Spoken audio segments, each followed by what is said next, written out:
Welcome back, ladies and gentlemen, to the AnythingOU Podcast. As always, I am your host, Christian Williams, and you might see a different face here. It's not Drew England. It's Jackie, our co-producer. Jackie, give the people a little bit of idea of who you are and what you're about. Absolutely. So what's up, Christian? What's up, Sooner Nation? I am Jackie. I'm from New Jersey, the East Coaster here of the bunch. So I just jumped on this podcast and I was invited by the team. I'm excited to be a part of it, contribute any way that I can, mostly behind the scenes. Sometimes you see me sprinkled through here, but excited. Yeah, for sure. And before we get into the video, ladies and gentlemen, we have to tell you about our sponsor at www.hornsdownshop.com. If you need any of your cool OU gear that you cannot pick up on Campus Corner or anywhere else, or you want to support our guy, Deshaun White, you can do so at the first link in the description below. And we would really appreciate it if you guys would go check that out. You can even support us too. You can see all the pop-ups popping up right now. You got the If Lost Return to Tailgate. You got Bring the Boom, as well as a bunch of other shirts. And we would really appreciate if you guys go check that out. And as always, let's get in the video. Welcome back, everybody, to the AnythingOU Podcast. Today we have two special guests. We got two more female athletes on the show. Y'all are number 2 and number 3. Y'all can decide which order on the AnythingOU Podcast for female athletes. So welcome. It's been kind of difficult to get female athletes. Y'all are hard to get, but we're very thankful that we could get y'all. So we have Lauren Jones on the left, Grace Posey. I hope I pronounced that right. I was sitting here trying to figure it out, and I was like, man, I don't know, but it's Posey. Posey. Yeah. Okay. Well, you can make fun of me throughout the video if you want to. So real quick, give Sooner Nation, if they do not know who you are, give them a background of who you guys are. You go first. You go. Okay. Hi, I'm Lauren Jones. I am on the track and field team at OU. I specialize specifically in the hammer and disc, but I also throw shot put and the weight throw. I came from Northeast Ohio to Oklahoma, and I have been here this is my 5th year due to COVID eligibility. Last May, I graduated with bachelor's in communication and a minor in health and exercise science, and I'm currently in grad school for intercollegiate athletic administration. Man, that's a mouthful. Congratulations. Yeah, that's a lot to follow. Wow. Grace is going to be like, I went to business school. Okay, well, I'm Grace. I'm also on the women's track team. I'm a short sprinter. I'm majoring in math education, and I'll be a junior this upcoming year. I'm Grace. I'm also on the women's track and field team. I'm a short sprinter. I will be an upcoming junior this year, and I'm majoring in math education. And I came to OU from Arkansas, so I went to Bentonville West High School. Not a lot of people know what that is, but yeah, that's me. That's awesome. Well, it sounds like you'll have a lot on your plate. So really quickly, you can go as deep in as you want into it. Tell us about your family. What was your supporting cast and everything, and the reason of what you do, why you do? Well, so I come from a family of 4. It's kind of like mom and dad, and then my older sister. Growing up, I always played sports, and my dad, he coached me in softball and basketball growing up. So he was always a really large influence on on athletics growing all the way through. I played 5 sports in high school. And so, cause I come from a really small school, and so you were allowed to play everything. And so I would do multiple sports per season, and my family was always really super supportive of that. So I definitely credit my dad with my competitiveness and just my love for athletics, but then my mom for building the character I have throughout sports, and just how to win, how to lose, and just how to carry myself in athletics and just as a person. But for my family, my sister, she went to college for track and field also, but 2 completely different things. I don't run at all, and she does marathons now. So she was a sprinter in distance, and yeah, she's 2 years older than me. But then she's doing marathons and all of that fun stuff now. And I have a brother-in-law. He's wonderful. We golf all the time in the summer. And then my grandparents are also super supportive just of my athletic journey. And just they came out to Oklahoma a few weeks ago for our home meet. And that was when I ended up breaking the school record. So it was just awesome for my whole entire family to be there and to see that. Yeah, of course. Breaking a record, that had to blow your mind. was a long time coming. And it was just more of like a relief that I finally got it, because that was that number that I was just dancing around constantly, just like close enough to tease me, but not enough to actually break it. So then when I did, I actually broke it by close to 3 meters. Yeah. And so it was just one of those things. It's like, okay, finally, I finally got it. I broke that barrier, and now I can just go. It's just like, it's not like, you never want to chase a number or chase a time. It's just, you want to go out and do whatever's like, just perform to the best of your ability. But it's something that's always in the back of your mind when you're close to it. And it's just like that one accomplishment. Like, this is my last year. I'm counting down the meets that I have left to wear a Sooners jersey, and I'm just like savoring every second of it. So it's one of those things that you think about, and it's like, okay, like I have all these goals that I want to accomplish along the way. And now it's just nice to check one of those off my list and then go after the rest. Well, yeah, and I think that speaks to you as well, because it's like, you do have that last year of being a Sooner and just the whole, college experience, if you will. And then you also want to leave your mark where, people will remember you for this. And every time you come back to campus, weren't you and so it's like you left your mark, and that's something that every kid dreams of. So, but Grace, what about you? Tell us about your family. So both my parents did sports, like in high school. My dad did basketball and track. He was a high jumper. And my mom did track, and my grandpa did track. And my brother played basketball, so he took a little bit after my dad, I guess, and I took more after my mom. But I started track in 8th grade, and it wasn't because of my mom. Like, I don't know why she didn't put me in it earlier, to be honest. But like, she said she just didn't want to pressure me. And so I started on my own. And then I realized like, oh, maybe I could go somewhere with this, by like the end of that year, I was like, oh, wow, I'm doing pretty good. I got moved up to my high school for like our freshman team. They pulled me up from 8th grade to be on the freshman team. And then freshman year, I was on varsity all 4 years of high school. I was a state champion sophomore year and state runner-up junior year. And then senior year was COVID, so That was rough. But I committed to Oklahoma in the fall of my senior year. And that was really cool because OU is like a big part of my family. My mom went here, and this was my brother's dream school. He also has like a podcast for OU. He loves OU. And so it was just like being able to, I was always going to go to OU, I think, but being able to actually like come here and run is like pretty cool. Yeah, just pretty cool. Awesome. Just a little bit, yeah. And I mean, it's pretty interesting to hear both of your stories and how you sort of have been raised and the support. So this leads to the next question. How did you even really get to OU? You sort of mentioned a little bit, Grace, your stories, but Lauren, what was your experience? My recruiting experience was interesting, to say the least. And a lot of rules have changed since I was recruited, just with like when you're allowed to communicate with athletes in high school. So I wasn't allowed to have any contact like my junior year of high school. And it was just like, as soon as your junior year ended, then coaches can start texting you. So there's a really small window to plan your official visits. And until then, I was receiving letters from like UNC and like LSU. I went on an unofficial to UNC, and as soon as the coach saw me, he stopped recruiting me because I'm undersized for a thrower. And especially in high school, I was a lot smaller in high school than I am now. And I put on a lot of muscle mass in college. And so I was actually dropped by a lot of people once they saw my size, because people recruit you off of numbers, not off of appearances. And then when they see the appearances, they try to place it with the numbers, and it's like, oh, there's not much potential here. So that was a back part. Like, that was kind of it was discouraging for me, like a little bit, but I'm like, you know what? I'm just going to be happy. I'm going to enjoy the process. Like, not a lot of people get to experience this. So I'm just going to make the most of it as I can. And I was dead set on going to LSU. Really liked the coach, planned my official visits. And then in the summer, I was at band camp actually. And I got like a weird number on my phone calling me. I'm like, ooh, I'm at band camp. So I'm just going to take this and just so I can get out of it a little bit. And it turned out to be Colin Beavers, the old throws coach at Oklahoma. And I was like, well, this is an interesting twist. Like, Oklahoma was never on my radar. I had no idea that they would even be interested in me. And he came from Miami of Ohio to Oklahoma. And I was actually his first recruiting call that he made as the coach at Oklahoma. And so then I go home and I tell my dad, I'm like, guess who I heard from today? He's like, no clue. Like, this could be anything. Like, the Oklahoma coach.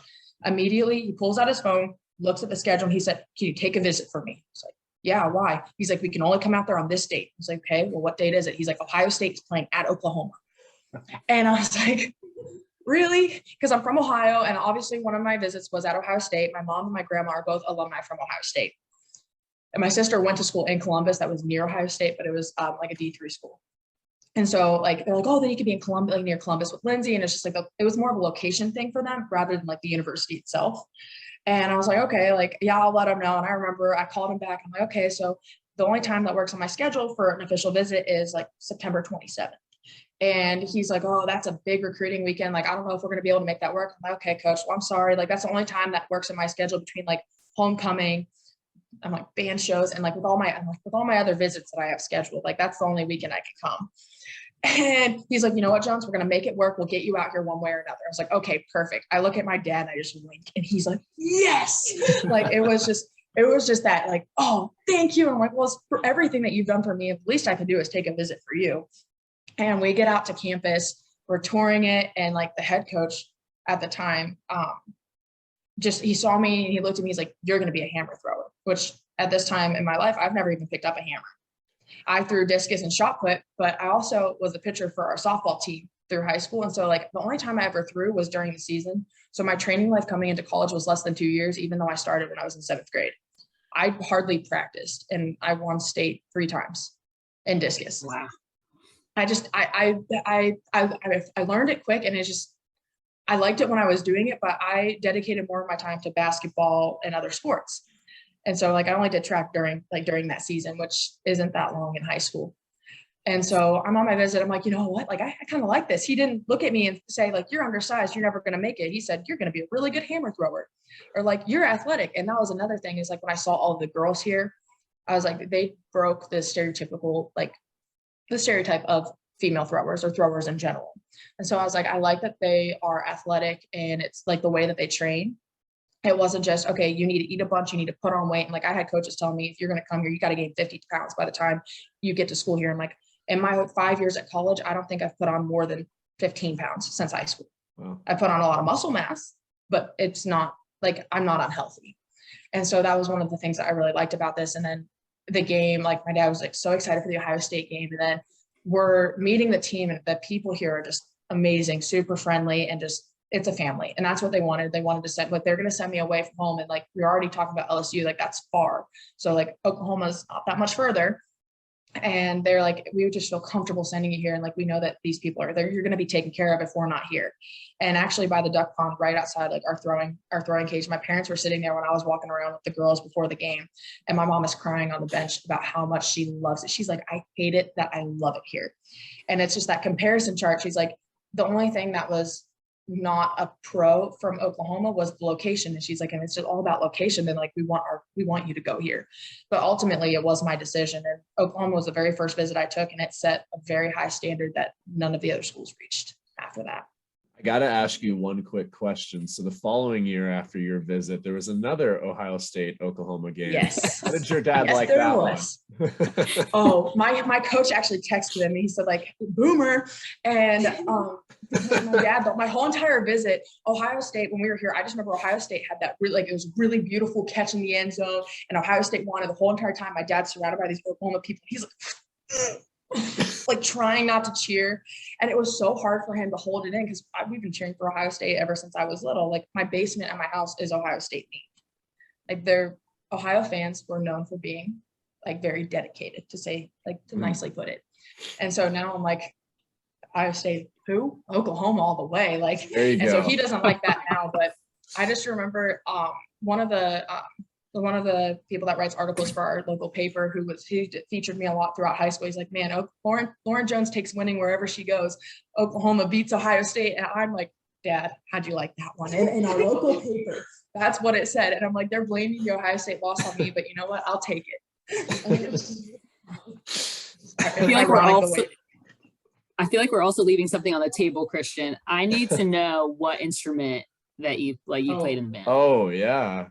Okay. Well, for marching season, I was on the flag line. So I was one of the flag girls during marching season, but then I could also play the tenor and alto saxophone. I don't played know those why. for 10 I don't know years. why, but I pictured you as like a cello kind of person. Like that was the first thing that came to my mind. That's not band. You mean, Grace. I know because I was in orchestra. I played the bass. It was bigger than me because I'm like 5'3", but and I played the bass. hey, I mean, Yeah. you never know. Like Ohio could have done it differently. Like I don't know. Like, You guys are multi-talented. I love yeah. that. That's awesome. No, So but Grace, your what journey about to you? OU. That's just crazy how different your recruiting process was in mine. Because you're like, Oklahoma wasn't even on my radar, and I'm like, I was probably gonna go here anyways. But it was weird. I was being recruited by like some smaller schools, and I was just like, I don't even know if I want to continue to run in college. Like, if I can, I can. That's fine. But like, if not, I don't. It's not that deep. And then Coach Harrison called my mom, and my mom was telling me about it, and she was like, he wants to have like a talk with you. I was like, oh, OU? Like, I was like, period, like what? And then, so we talked to Coach Harrison, and I love Coach Harrison. Like, he really just like seemed like he cared for his athletes, and like I was like, okay, like this could be like a coach that I want to run for. And he did his best to like get me on a visit and everything, and like I went on a visit, and I mean, I already knew the campus. I've been on a visit, been to games like so many different times, but like it was cool, like just being able to see the track and like the facility and try on the uniforms, and like I was like, wow, I'm in a Sooner uniform, like that's so cool. And I know my brother probably wishes he could have went, but I mean, he had his own visit, but it wasn't for athletics. But yeah, I was with my parents, and we were just like talking, and we were just like, wow. And like we had our little meeting or whatever, and I got offered some money, and I was like, wow, I didn't think I was gonna get offered anything, to be honest. And I was like, the fact that he even offered, like, let's just do it. I was like, I don't even care about any other school. Like, I went home, and I think it took me like a week or like 2 to just call him back and be like, yeah, I'll sign. Like, this is cool. And I had like a signing day at my school, and everybody thought it was so cool because like Arkansas is not like small, but like it's kind of small town where I'm from. And so it's just like, it was cool that they were like, oh, she's going D1. Like, nobody even cares like where you go D1, but they're like, Yeah. she's going D1. Like, that's cool. So that was like really cool for me. And then the head coach for me was different than the head coach was for her. I think it was his interim year when I was getting recruited. He kept saying that. He kept being like, I'm willing to interim, so hopefully I'll be here next year. Like, hopefully I'll be here next year. But like, he's still here, and I feel like he's doing a good job with the program. Yeah, he's doing a good job with the program. And I have a new Springs coach now. So that's going in a different direction than I thought originally, like when I signed, but I think everything will work itself out. Oh, for sure. So Lauren, I was going to ask you how you got involved in throwing, but you kind of already answered that one, which is completely okay. Yeah, I didn't want to run.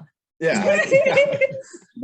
So in middle school, my sister ran, and like I just remember in 7th grade, my mom was like, okay, you need to try cross country. I was like, look at me, Mom, I'm not built for this. And she's like, just try it. I'm like, I want to play volleyball. She's like, you can do both. And here I am running 2 miles, which is not that much, I know, but for me, it was awful. And so when track comes around, I'm like, there is no way I am running. Give me a shot put, give me a disc. I will do long jump, high jump. And so like, that's what I did in high school. I did long jump, high jump. I did the 4 field events that was offered like in Ohio, because we don't do javelin, pole vault. Like in my area, they didn't have pole vault or triple jump. So I remember my parents when I was in 6th grade. I was 6th grade. They got me a shot put, and my grandparents, they have a farm. And so in the horse ring, my mom drew a line. She's like, don't cross this line. And then there's the middle school record. Just go out here, you can practice, and you could throw it out this way. So that's how I started, was just goofing around in like a horse ring. And then 7th grade track came around, and I threw discus and shot put. And I have like the middle school state record in discus. I have like school records in disc. And then in high school, I did shot put, discus, high jump, long jump. Discus really took off for me. I was never much of a shot putter. So I never thought I was going to be recruited for that. But if you would have asked me my freshman and sophomore year of high school, I was going to go to college for basketball, like hands down. I'm like, throwing's fun, but like basketball was my favorite sport at that time, like going through, but I love the track atmosphere. And then I think what really sold me on track was like, after I won my first state title, it was one of those things I'm like, okay, I love this. And then my junior and senior year, I was All-American, and I did like the New Balance national meet in, I think it's North Carolina. And I was like, okay, like, I guess I'm pretty decent at this. We're not really doing it that often. I dedicated more time to this. I probably I probably take off, but also I was discouraged along the way by coaches who did see my size and then ignored me. And so that was like, well, maybe this isn't my thing. Like in gymnastics, I knew real quick it wasn't my thing when I'm the youngest one and I'm the biggest. Like, it's not hard. Like, you can piece it together. It's not that hard. And so I was just like, well, maybe this isn't my sport. Cause then I would see like the other girls throwing, and like I spun like it wasn't just like, I don't know if I'm going to be able to compete on that level, because if they don't even believe in me, like I would never want to be an athlete for a coach that doesn't believe in me, because if you're not being told, like, if they don't believe in the work that we're putting in, then how are you going to get your athletes to buy in and come in with a good attitude day in and day out? So like when I took my visit to Oklahoma, I'm like, okay, I'm going to be good here. Like, these are people that believe in me, and they're people that want me to be here, and I will work my ass off for them. And that's what's got me to where I am now. So Grace, I've noticed that your outdoor finishes have been better. So give people, a lot of people don't know the difference between, indoor and outdoor. And so I was wondering if you could give a brief, what would you say is the biggest difference between indoor track and outdoor track? Well, it's so funny though, because I feel like I'm better at indoor, but both of my indoor seasons here have just like, it's not been great, especially like with COVID. My freshman year, I got COVID. And so I literally had to stop training for. I could have put that a lot nicer. That it was a long time. That just came to my head. My bad. No, you're good. It was a long time because, it was like such a new thing. And so they isolated you and they didn't let you come back until you tested negative. And then you had to do all these other different tests. So I missed like a month of training, and then I had family problems. And so I had to go home for that whole like first indoor season. And then this indoor season, I got COVID again. And so I was like, wow. And I was really excited for this indoor season because we have this thing called the pentathlon, and it's just like a inter team like competition before indoor starts. And so we do like all different events. Like, she has to run, even if she doesn't want to run. I have to throw, I have to jump, like everybody has to do everything. And I won the 30 meter, like out of all the women. And so I was like really excited for the 60. The 60 is my favorite race. And because you have to have a really good start for it. And I feel like my start is pretty good. And so I was really excited for it. My coach was really excited for it. We were about to go to Arkansas, and I got COVID. And I was like, well, I had to miss some training again. I had to miss that Arkansas meet. And then we went to K-State, and then like, I don't know. I feel like it just went downhill after that. I think COVID got me. I don't really know. But then I feel like COVID got me both indoor seasons. And I'm just like, ugh, I hate COVID.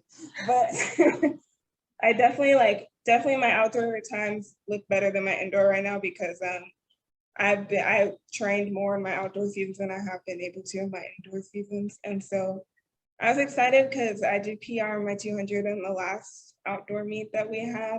And so that was cool. That was good. That was a good, like, look for next season. So we'll see how that goes. Hopefully I don't get COVID again. Hopefully I can actually have an indoor season. Yeah. And hey, Lauren, I didn't explain the difference at all. No, that's okay. That's okay. Sorry. No, you're good. You're good.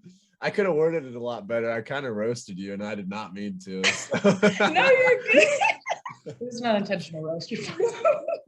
Hey, but Lauren, be honest. Grace keeps you on your toes in those competitions when it's throwing time, right? Like, you look over, you're like, oh, damn, she might get me here.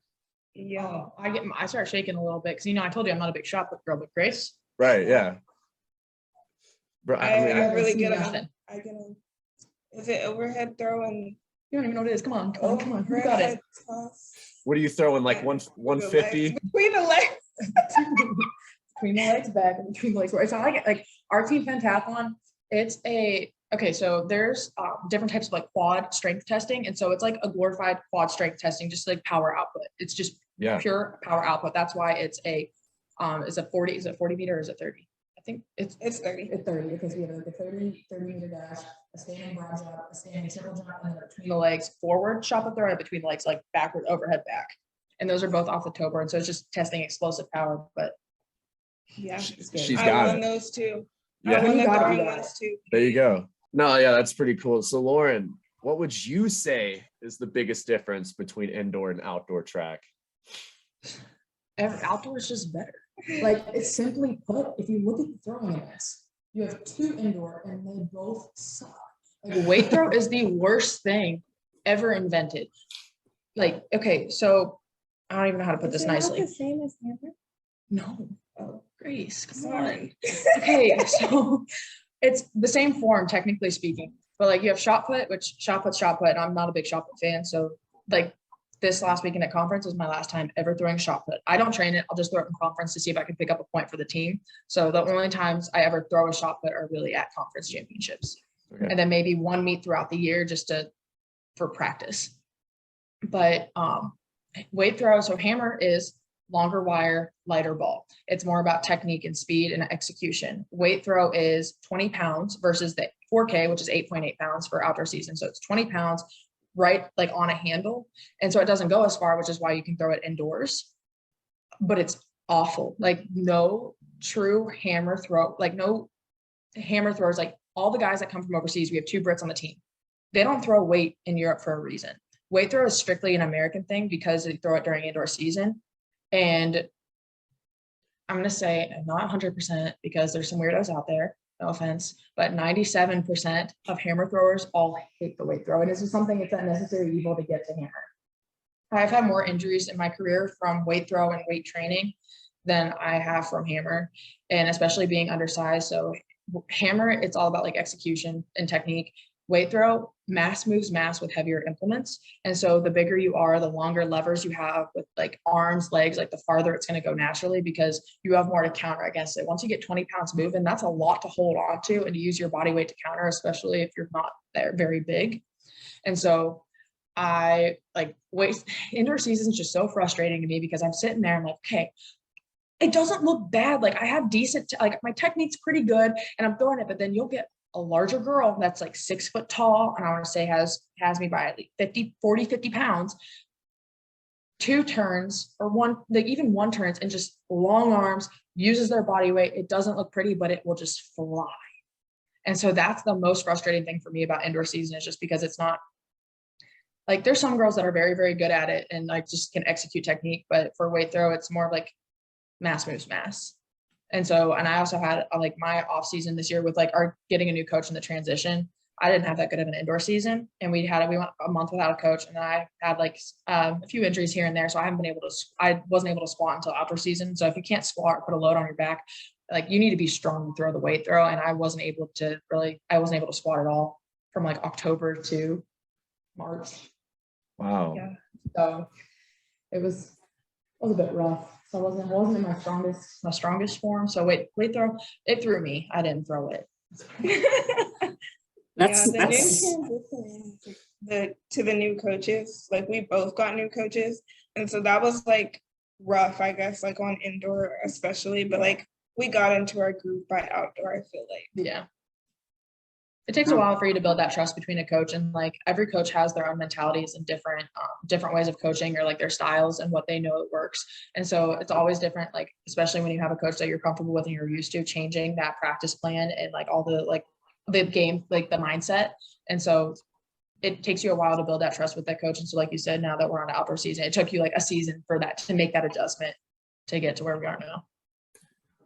Lauren, you're speaking about a lot of different types of adversity that you faced, but you've had some success here with back-to-back, outdoor Big 12 championships, all sorts of good stuff. You even went to Olympic trials. Some slight success here. what really, especially in the past, this year and last year, what made you get to that point in your career? What got you there? A lot of breakdowns and a lot of failure. You can't have success unless you fail. And I think it's just learning from those mistakes and learning how to pick yourself back up and just fight through it. One of our coaches said in a team meeting this morning, when you fail, then you question why you want it. Why do you want to succeed? And it's all those reasons why that pushes you to keep going, but also surrounding yourself by a great support system and having a staff that also just believes in you and motivates you every day. And so that was one of the things that when I came to this school, I'm okay, getting the offer that I got compared to all the different things that other coaches said to me, okay, they believe in me. And so I'm going to prove it to them that I was worth every single penny. The investment that they made in me, I'm going to give it back twofold, but also I'm going to do it for myself because I'm very, very competitive. I'm okay, all these girls that were beating me in high school and all these people that just doubted me or looked at me and dismissed me because of my size or because that. Of course, I was not good my freshman year. I was PRing every meet my freshman year and people were oh my gosh. I'm well, of course I'm going to PR. This is the first time I've dedicated time to it. You're going to PR when you weren't good to start with. I could only get better. There wasn't a big base. So I made a lot of big steps, and then Hammer really started to take off last year and with my coaches and everything. And so we worked through a lot of things and just had a lot of transitions that happened, especially after COVID. And I was upset when COVID hit, I was ready for outdoor season. And then I was okay, this is that blessing in disguise. It's another year just to put my head down, just keep working.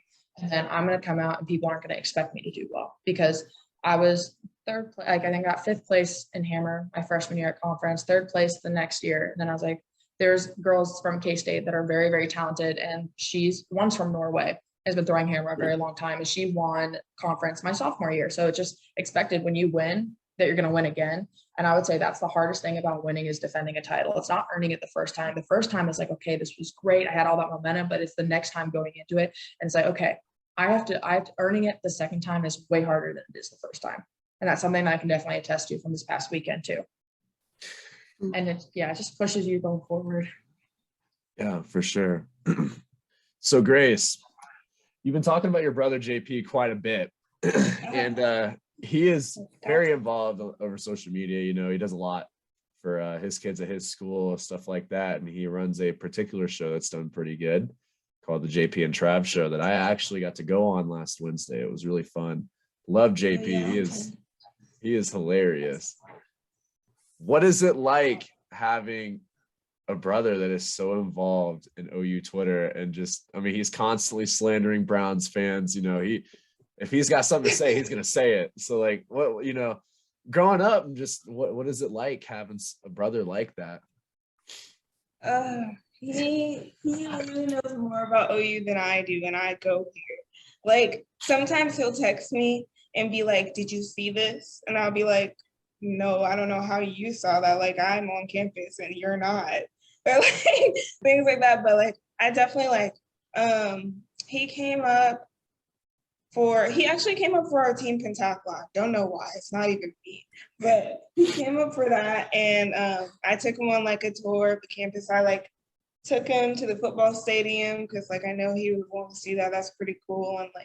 And him and his wife came down to a football game one time, and they got pretty good seats and everything. Because he came to a football game. He loves that I'm at OU. Like I said, that was his dream school. He ended up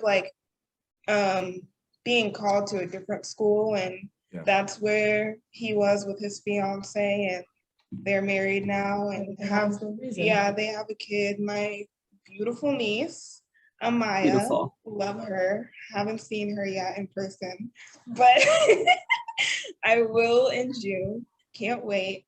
But he is so supportive too. He loves that I run track. He's always bragging on me. It gets a little much. I'm okay, Jalen, I guess that's how Laura feels when I'm talking about her. Yes, I'm yes, my friend. That's how he feels about me. It's cool. One of the first few times I ever got to speak with him over Twitter, we were DMing back and forth, and I was telling him, I was I ran track in high school. I love track, almost went to OU for. He was oh, bro, you won't believe this. And I was okay, what? He was my sister runs track at OU. I was oh, that's cool. He was dude, you got to look her up. You got to go check out her times and stuff. I'm like, okay, I will. So he tells me all the time, every time we talk about track, you're always brought up. It's really, really funny. It's cute. So he's a great guy, and he's hilarious. He cracks me up. And he has an absolutely beautiful daughter. You're 100% correct. He's gorgeous. Oh. So one thing I wanted to ask you guys is, what's a piece of advice that a coach gave you, and feel free, whoever would like to respond, that you think was pivotal for your career or important? That's easy for me. It was to become a student of the sport. And so it's like, if you really love it, you have to learn it inside and out, and especially with throwing, like technique wise, and like working with my build, my stature for throwing, like I have to worry about execution, and it's all about getting as much out of my body as I can in order to throw those higher marks. And so in order to do that, you have to become a student of the sport, and you just have to love it and just invest yourself in it. Like you have to dive in head first and just want to learn everything you can about it, like technique, like a lot of different types of technique, why things work, why things don't, just that theoretical framework behind the whys. So that was my piece of advice. Very cool. My high school coaches, they said a lot of things to me, but I just feel like how much they believed in me is what really pushed me. Because freshman year, gosh, if they were on here, they would tell you, like, I slacked off, like, during practice. They were like, because they were like, you could be so good, we pulled you up, and, like, all this stuff, and, like, I would just slack off, especially during off season and everything, and, like, they were like, just, like, give it your all for one season. Like, they were like, just, like, come and, like, do practice and, like, do that. And I wish I kind of want to apply that to this next season, because I feel like I'm not doing that here all the way. But when they said that, my sophomore season of high school was my best season of high school. Like, I did the best. Like, that was when I won my state championship, and I was just like off the moon. And it was just like, they have believed in me and pushed me so much that season. And they were like, because they knew what I could do, and they were like, all you have to do is, like, give it your best and, like, give it your all, and you could do something. Like, you're gonna do something. And it was just like that, them believing in me made me believe in myself. Yeah. And that's really crazy that both of y'all kind of said like the same thing, just like a master of it. And that's the same thing my high school coach told me, was believe and then attack. And what he meant by that was love what you do, but if you want to be successful at what you do, you got to attack. Like, one of the phrases that he told me was, you got to know track like you know the back of your hand.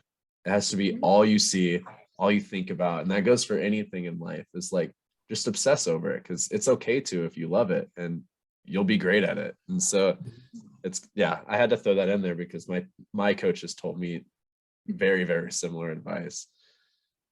Support and investment. Yeah, no, it is. And it's important to want to go accomplish something.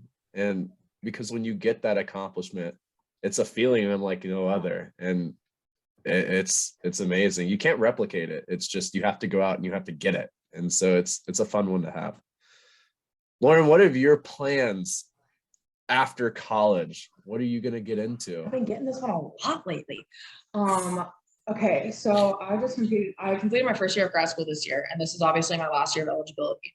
So I still have another year of grad school, but season's not over yet. I still have at least 2 more meets in a Sooners jersey. Well, at least I have regionals, and then if I am lucky enough to make nationals, then I will have nationals. Yes, fingers crossed. So hoping, I'm speaking it into existence. So there you go, manifesting it. Yep. Yes. And so I saw another year of grad school, and then with that, I applied for a GA position in the academic offices. So it's in the academic, like the athletic side with academics. So we all have academic advisors, and then there's GAs that are underneath each advisor as assistants. And so I applied for one of those positions, and I've been interviewing for that. And I also know a lot of people in the academic department. So because I've been here for 5 years, so I'm hopeful that will come through. So next year I plan on being a full-time student and finishing up grad school, working in the academic offices as a GA. And then also I'm going to be a volunteer assistant with track and continue to train until 2024 for just hammer. No, like I'll throw discus for fun occasionally, but then I'm going to train, give myself one more shot at the Olympics. Good for you. That's the plan right now. That's So, the plan. Yes. Hey, you can do it. I believe in you. Just keep manifesting. You'll get there. Exactly. Yeah. Thank you. So we do talk a lot, and we understand you're track and field athletes and you're students as well. So we talk about the educational aspect, but we also like to bring in some stuff that you do outside of that all. What are your hobbies, interests? Well, I know Lauren doesn't play the cello, so Grace just said eating. Yeah, like I just ate before we came on here, and like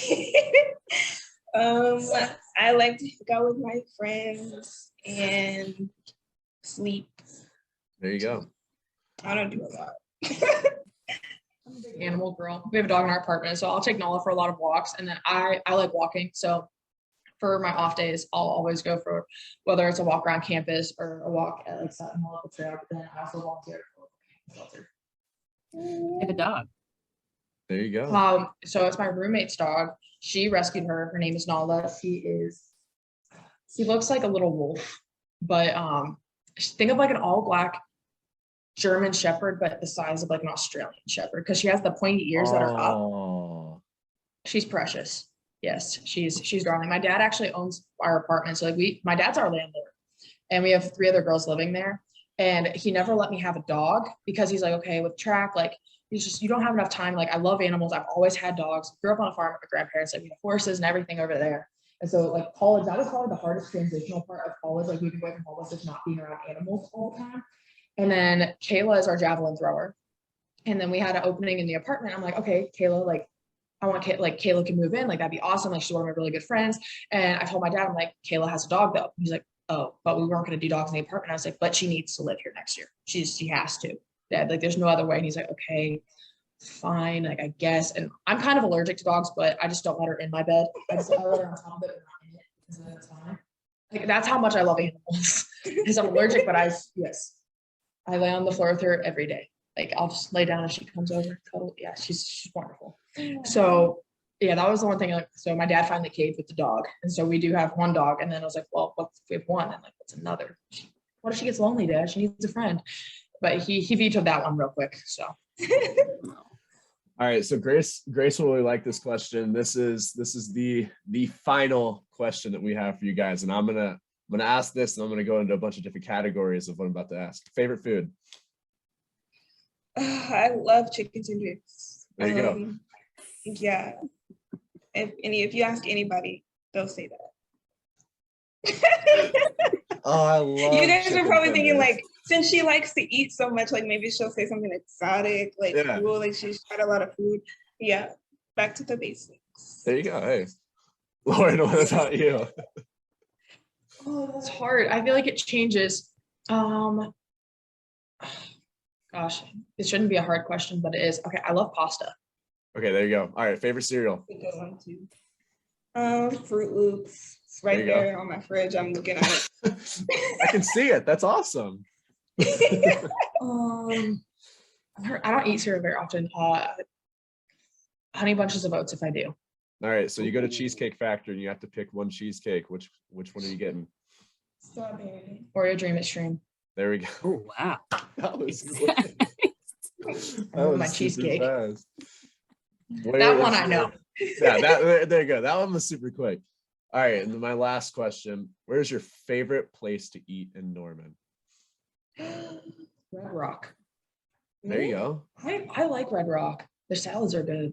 They are. All right, I'm gonna like break this down. All right, okay. So, I feel like I'm all ears. I was gonna break it down in like breakfast. Yeah. And because we have so many good breakfast places here. That's actually really hard, actually. Ew. I'm so sorry. Don't like this. I really, really like this place called Syrup. I take my brother there all the time. But also we got this new place called the Surf Bar. And it's like acai bowls and like stuff My like that. girlfriend's And like it gonna has love like, you now that you just said that. it has like avocado toast and stuff. And like I love that. So I guess those two for breakfast, and then then today, before this, I ordered from this place called Fell Winter. It's like on our campus corner. Yep. And I'm literally a regular there. Like I ordered, I was like, hey, like, can I get an A1 and a P11? They were like, is this for Grace? I was like, yeah. And they were like, all right, we'll see you in Zen. I was like, yes. I was like, wow, I'm a regular. That's so cute. But my roommate is actually the one that like put me on the pho, like literally the last summer, because I never had it in my life, and I eat it like every week now. So I guess that place. And then for dinner, it's like anywhere with chicken tenders, like you're good. Doesn't matter. Yeah. Yeah. Well, Grace, Lauren, we appreciate you guys for your time. You are always welcome to come back if you ever want to. And best of luck on the rest of your season. Thank you. That's been everything on the AnythingOU podcast. Really hope you guys enjoyed Lauren and Grace. They were really funny, man. They cracked me up. As always, I am your host, Christian Williams. I have my co-host today, my co-producer as well, Jackie. Jackie, you got anything that you want to leave the people with? No, man. Other than, we're going to have in the quarterback room General Booty, which I'm pretty amped about. So I had to put that name in there as the as part of Sooner Nation and the exciting times. But overall, I'm so glad to have the two ladies on. They did a great job and pretty insightful. Yeah, for sure. And hey, as always, Jackie, I'm gonna hit you with it. Boomer. Sooner.